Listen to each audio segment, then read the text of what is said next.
Hello student, today we are going to learn trigonometric function.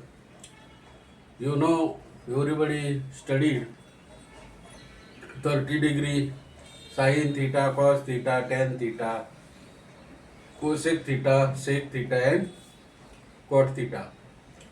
You know the formula of sin square theta plus cos square theta is equal to 1. Therefore, sin square theta is equal to 1 minus cos square theta. Or sin square cos square theta is equal to 1 minus sin square theta. Three formulae will be there. नंतर तुम्हाला माहिती आहे थीटाची value 30 degree, 45 degree, 60 degree, 90 degree, 0 degree आहे की नाही. मग sine theta cos theta माहीत असेल तर तुम्हाला टॅन थीटा काढता येतो. कसा? Sine theta upon cos theta म्हणजे sine π/2 upon cos π/2. What is the value of π/2? π/2 ची किंमत किती आहे? पायची किंमत 180 आणि divided by 2. π/2 is equal to 90. π/3 60. π/4 45. बरोबर की नाही. 4 4 जार 16, 4 5 जार 20. π/3, π/4, म्हणजे तुम्हाला हे 10वीला जो टेबल आहे त्यावरनं तुम्हाला हे शोधायचं. आता शोधायचं नसून पायची किंमत माहिती झाल्यामुळे π/2, π/3, π/4 आणि π/5 ची किंमत सहज येते. आता या ठिकाणी π/6 जर म्हटलं तर किती? 30 डिग्री.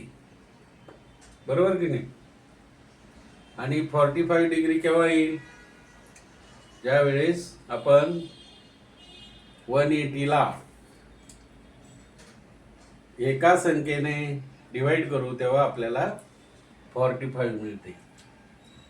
कळलं की नाही.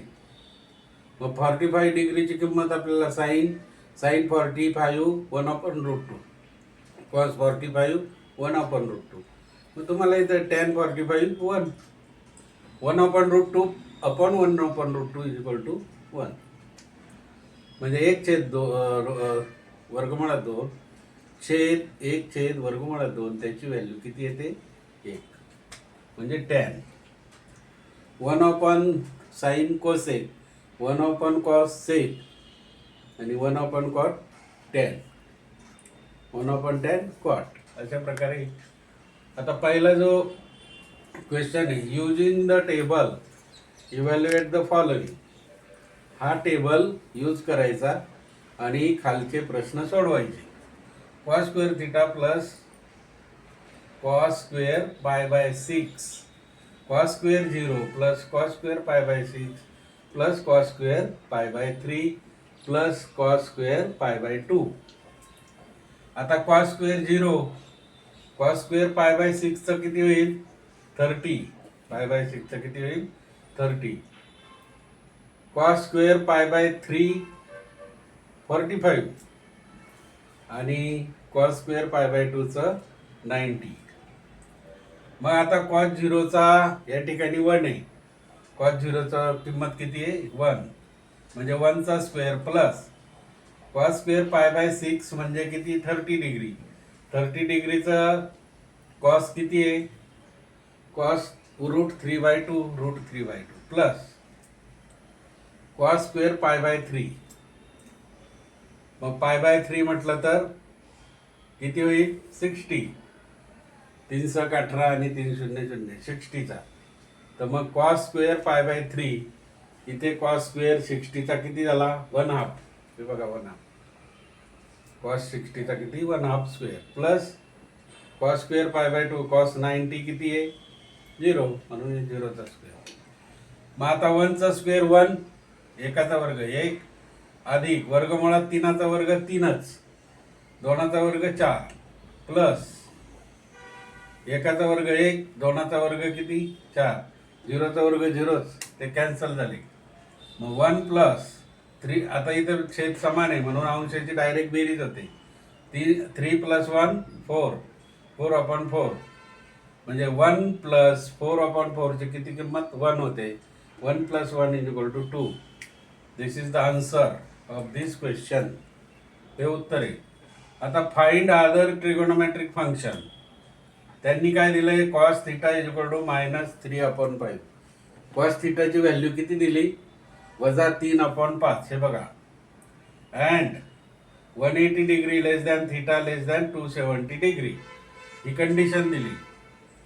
सोल्युशन मग cos θ -3/5 दिलेली गोष्ट it is given. cos θ -3/5 is given. We know that. आता तुम्हाला एक फॉर्म्युला माहिती आहे. काय माहिती आहे? sin² θ + cos² θ 1.